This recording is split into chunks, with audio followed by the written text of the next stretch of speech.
프랑스 같은 경우는 와인의 나라라고 그러잖아요. 젊은 사람들이 소득이 모자라고 물가가 올라가고 이러다 보니까 와인을 즐기지 못해요. 이탈리아 같은 경우는 주식이 파스타지 않습니다. 파스타 가격 자체가 엄청나게 뛰는 거예요. 파스타를 불매하자 이런 불매 운동까지도 벌어졌습니다. 미국의 50개 주의 1인당 GDP를 쭉 세어본 거예요. 유럽 국가의 하나를 넣어봤을 때 몇 위가 나오냐, EU 평균으로 했을 때 49위인 거예요. 미국을 전혀 못 따라잡을 정도로 뒤처져 있기 때문에 이게 얼마나 극복이 되겠느냐.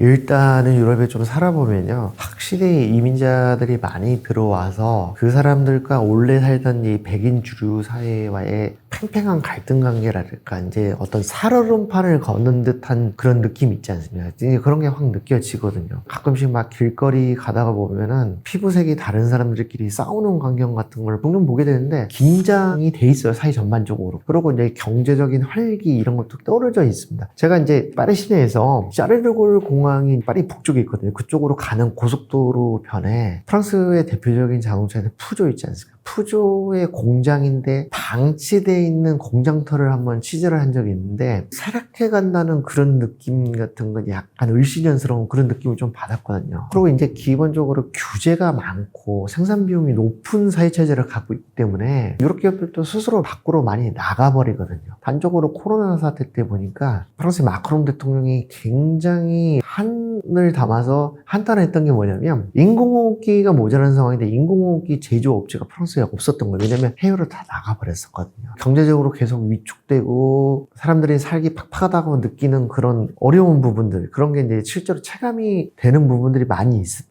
소매치기나 강도 같은 그런 범죄가 끊이지 않기 때문에요. 이것도 역시 여기가 살기가 되게 쾌적하다는 느낌을 주지를 못하고 있어요. 범죄가 많이 늘어나는 거는 솔직히 말씀드려서 이민자들이 늘어나는 것과 아주 무관하다라고 볼 수 없고요. 그리고 국가의 재정이 계속 나빠지기 때문에 치안을 위해서 많은 돈을 투입을 못하고 있는 측면이 있거든요. 그 결과 치안이 조금씩 나빠지고 있고, 그렇기 때문에 사회 전반적으로 활기가 떨어지는 그런 느낌이 있습니다. 물론 이제 경제적으로 보면은 유럽이 이제 핑테크 분야 그쪽에서는 좀 강하고, 유럽에서는 어떻게든 신생 기업들을 키워보려고 하기 때문에 파리 같은 경우는 스타시옹 F라고 세계에서 제일 큰 스타트업 캠퍼스가 있어요. 여기 가보면은 근데 이 안에서는 적어도 굉장히 활기가 느껴집니다. 실리콘밸리 같은. 그래서 마크롱 대통령도 여기를 자주 찾아갔고 그러는데, 어쨌든 굉장히 좀 처진 상황에서도 유럽 사람들이 뭔가 반전을 시켜보려는 노력을 하고 있다, 이렇게 말할 수가 있습니다.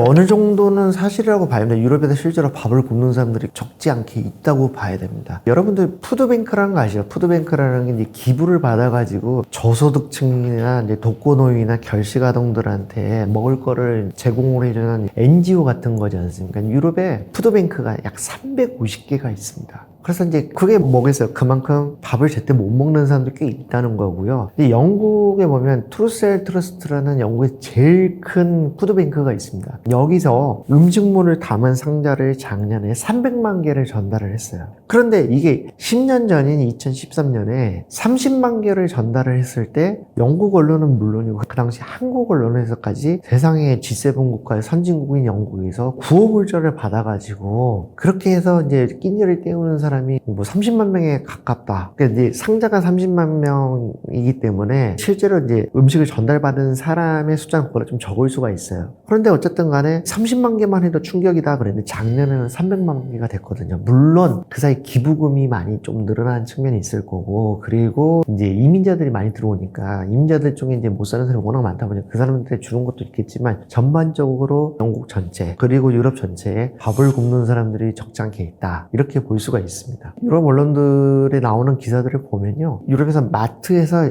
유통기한이 끝나기 직전에 먹을거리들을 굉장히 싸게 파는 이런 코너에 교사나 간호사 같은 어떤 중산층의 직업을 갖고 있는 사람들도 많이 몰린다, 이런 기사들이 많이 나오고 있습니다. 그리고 이제 영국에서는 빈곤 상태에 있는 아이들이 전체의 한 30%에 가까운 걸로 보입니다. 그러니까 빈곤이라고 하는 거는 이제 경제학적 개념은 이런 거잖아요. 중위 소득의 절반 이하의 소득인 경우가 이제 빈곤 상태인데요. 영국에서는 아동들 중에 270만 명이 중위소득의 절반이 안 되는 가정 환경에 살아가고 있어요. 그러니까 이게 엄청 심각한 거고 2020년에 영국에서 유니세프의 도움을 받았어요. 유니세프라는 건 유엔 아동기금이어가지고 아프리카 같은 저개발 국가의 아이들을 밥 굶는 아이들, 헐벗고 굶주린 아이들을 도와주는 그런 유엔 산하기관이지 않습니까? 근데 영국의 아이들도 유니세프의 도움을 받은 거예요. 근데 이게 그 당시에 영국의 이 정치인들 굉장히 충격을 표시를 했습니다.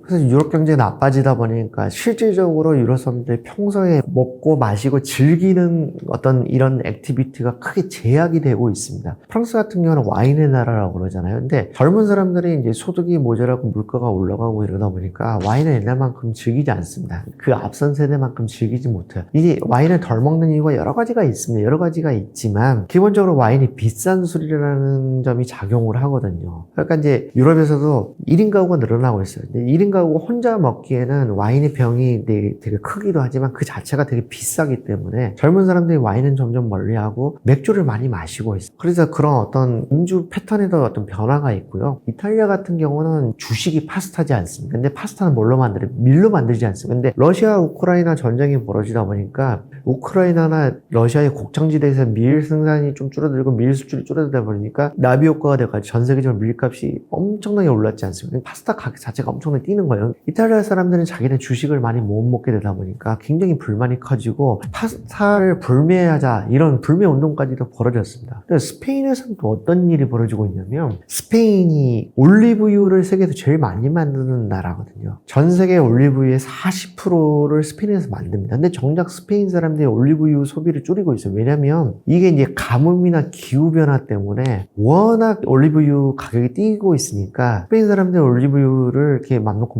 먹지 못하는 거예요. 이런 실생활에서 어려운 고충들이 계속 늘어나고 있습니다. 그리고 독일 같은 경우는요, 육류 소비가 사상 최저치로 가고 있는데, 이게 이제 원인이 뭐냐면, 독일 사람들이 친환경주의인 사람들이 많기 때문에, 이 가축을 키우면 이산화탄소가 많이 발생한다고 해서, 환경보호론자들을 중심으로 육류 소비를 좀 줄이는 측면도 있지만, 실질적인 소득이 줄어들기 때문에 고기를 먹을 만한 여유가 없어서 육류 소비가 줄어드는 측면도 분명히 있긴 있거든요. 그러니까 이런 식으로 먹고 마시는 이 패턴에서도 전통적으로 자기네들이 여유있게 즐기는 걸 예전에 쉽게 즐기던 걸 지금은 잘 즐기지 못한다라고 볼 수 있습니다.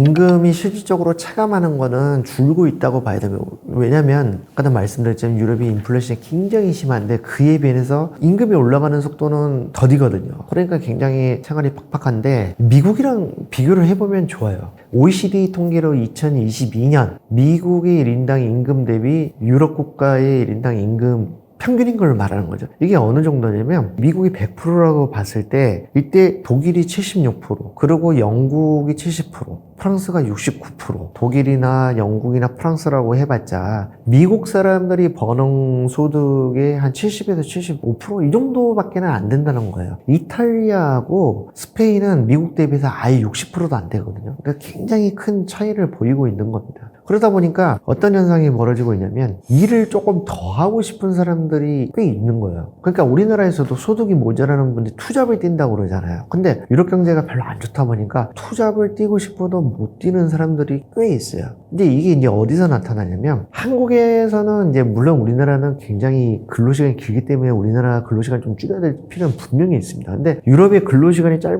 그거를 잘 봐야 된다. 한국에서는 그냥 마냥 유럽 사람들이 적게 일하고 여유를 즐기고 그렇기 때문에 임금이 좀 적은 거를 감수를 한다 이런 식의 선입견을 가진 사람이 좀 있는데 이게 일을 적게 하는 게 여유 있는 대기업 정규직만의 얘기라면 굉장히 좋은 거겠죠. 근데 실질적으로 그렇지 않습니다. 실질적으로는 굉장히 많은 비정규직들이 소득이 낮기 때문에 일을 더 하고 싶지만 더 못하는 경우가 꽤 있어요. 2021년만 EU 보고서를 보면요, 비정규직을 대상으로 이제 조사를 했는데 일을 더 하고 싶은데 일감이 없어서 더 못한다고 응답한 사람 비율이 스페인하고 이탈리아는 절반이고요. 프랑스에서는 3분의 1에 달하는 거예요. 투잡을 뛰셔서 투잡을 잘 못 뛰는 이런 상황인 거죠. 그러니까 이렇게 근로시간이 굉장히 짧게 나타난 거예요. 이탈리아 정부에서 2021년에 새로 생긴 일자리 이제 330만 개, 그거를 이제 쭉 조사를 해봤는데 그 중에 이제 최소한 3분의 1 이상이 주당 30시간 이하의 일자리인 걸로 나타났어요. 근데 이게 뭐냐면 정말 근로자들한테 너네 적게 일해 혜택을 베풀어준 게 아니라 기업이나 고용주가 여력이 없으니까 질이 낮은 일자리를 제공했다는 겁니다. 그래서 전반적으로 일을 더 많이 하고 싶어도 못하는 분위기. 이런 게 유럽의 이런 어떤 개인들의 소득 수준을 낮추는 요인도 되고 있다, 이렇게 말씀드릴 수 있습니다. 단기적으로는 2020년대에 들어서 코로나 사태가 있었고, 코로나 사태야 뭐 전 세계적으로 겪은 거지만 러시아 우크라이나 전쟁의 타격이 굉장히 크거든요. 당장 유럽에서 벌어진 전쟁이기 때문에 유럽이 이제 다른 대륙에 비해서 크게 타격을 입고 있는 거는 이제 맞는데요. 근데 이게 끝난다고 해서 얼마나 회복이 될 것이냐, 이제 이거를 잘 봐야 되겠죠. 근데 이미 경제적 수준이라고 하는 게 유럽이 많이 뒤쳐져 있어요. 사이즈가 아니라 경제의 어떤 질적 수준을 보여주는 가장 대표적인 지표가 1인당 GDP이지 않습니까? 근데 이제 벨기에에 있는 유럽 국제정치경제센터라는 싱크탱크에서 작년에 굉장히 재미있는 비교를 해봤어요. 미국에 50개 주가 있지 않습니까? 50개 주의 1인당 GDP를 1위부터 50위까지 이렇게 쭉 나래비를 세워본 거예요. 그래서 유럽 국가의 하나를 1인당 GDP로 넣어봤을 때 몇 위가 나오냐, 이거를 한번 해본 거예요. 그러면 이렇게 유럽 국가를 하나 넣어보면 1위부터 51위까지 순위가 나올 거 아닙니까? 근데 EU 평균으로 했을 때 49위인 거예요. 이게 이제 유럽의 경제 수준이라고 하는 게 미국의 최하위권인 거예요. 프랑스를 넣었을 때, 프랑스의 1인당 GDP를 미국의 50개 주 1인당 GDP 순위에 넣었을 때 프랑스도 역시 49위예요. 그러면 프랑스하고 EU 평균보다 더 못 사는 주가 미국의 50개 중에 딱 2개밖에 없다는 얘기인데, 이거는 이제 이 두 개가 어디냐면, 하나는 산촌이고 하나는 농촌인데, 산촌이라고 하는 거는 아이다호고 농촌이라고 하는 건 미시시피예요. 근데 이거 미국에서 완전히 깡시골이거든요. 그런 수준이고, 독일을 이 순위에 넣었을 때 독일이 2021년 기준으로 39위거든요. 근데 그 이후에 러시아 우크라이나 전쟁이 터졌으니까 지금은 수준이 더 낮았다고 봐야 돼요. 그러니까 이 정도로 미국을 전혀 못 따라잡을 정도로 뒤처져 있기 때문에 이게 얼마나 극복이 되겠느냐라는, 저는 솔직히 약간의 회의가 있어요. 그리고 모바일 전환, 디지털 산업으로 가는 전환에서 이미 뒤처져 있기 때문에 이 간격을 좁히기보다 오히려 더 벌어질 확률도 적지 않게 있는 겁니다. 그렇게 볼 수가 있습니다. 그리고 군사적 힘, 이 부분도 이제 경제와 굉장히 밀접하게 닿아 있는데요. 저는 이렇게 봅니다. 이제 미국에서 반도체나 배터리를 다른 대기업들이 미국에 와서 생산을 하라고 굉장히 강하게 압박을 하고 보조금을 주지 않습니까? 그래서 삼성전자 같은 경우에 미국 정부에서 보조금을 받아가지고 미국의 생산 시설을 늘리고 이렇게 하지 않습니까? 근데 이거는 기본적으로 미국이 굉장히 국력이 강하기 때문에 위압감이 있어서 이렇게 하는 거거든요. 근데 유럽은 그렇게 하지를 못해요. 자기네들이 이제 어떤 총체적인 국력 자체가 옛날만 못할 뿐만 아니라 보조금을 주면서까지 끌어들이려고 하더라도 기본적인 인프라가 있어야 되는데, 유럽에서는 기본적으로 지금 스마트폰을 만들려고 해도 협력업체들의 이런 회사들이 이제 키워져 있지가 않거든요. 이게 어려운 상황이고, 군사적 힘이, 이거를 왜 말씀을 드리냐면, 2차 대전 이후에 유럽이 굉장히 국방을 미국과 나토에 의존을 해왔어요. 그러니까 이제 미국 입장에서는 굉장히 오랫동안 냉전 시대에 공산주의 확산을 막아야 되니까 유럽이 군사적 힘을 키우지 않더라도 방해를 다 해준 거예요. 근데 이게 어떤 의미가 있냐면, 유럽 국가들이 국방비에 돈을 많이 안 쓰고 복지나 사회 건설에 많이 쓸 수가 있었어요. 근데 여러분들 잘 아시다시피 미국에서 지난 정부 때 트럼프 대통령이 유럽 국가들을 대상으로 국방비를 많이 올리려고 굉장히 강하게 푸시를 했잖아요. 그러기도 하고, 러시아의 위협이 굉장히 어떤 실질적인 위협으로 다가오니까 유럽 국가들이 이제 국방비를 조금씩 올리고 있어요. 근데 이게 굉장히 부담이 되는 거죠. 오랫동안 국방비를 안 쓰고 다른 분야에 써왔는데 이거를 늘리다 보면, 그러면 복지나 사회 안정에 써왔던 돈을 줄일 수밖에 없거든요. 그러면 경제적으로 굉장히 타격이 생길 수밖에 없어요. 이렇게 보시면 됩니다. 독일의 GDP가 우리나라 돈은 5,500조 원 정도 됩니다. 그런데 자, 나토에서는 GDP의 2%를 국방비로 쓰라고 권고를 하고 강하게 푸시를 합니다. 근데 독일이 굉장히 오랫동안 GDP 1% 정도밖에 안 썼거든요. 그렇기 때문에 이제 이렇게 생각하면 됩니다. 국방비를 GDP의 1%를 쓰다가 2%를 쓰면 1%포인트가 올라가지 않습니까? 근데 GDP가 5,500조 원이기 때문에 1%포인트만 올려도 55조 원을 더 쓴다는 거예요. 그러니까 그 55조 원만큼 국방비를 더 쓰고 그만큼 복지나 경제 발전에 쓸 여력이 줄어든다는 거죠. 그러니까 굉장히 유럽으로서는 어려운 상황에 놓여져 있고, 미래도 솔직히 그렇게 되게 밝다라고 말하기 어려운 현실입니다.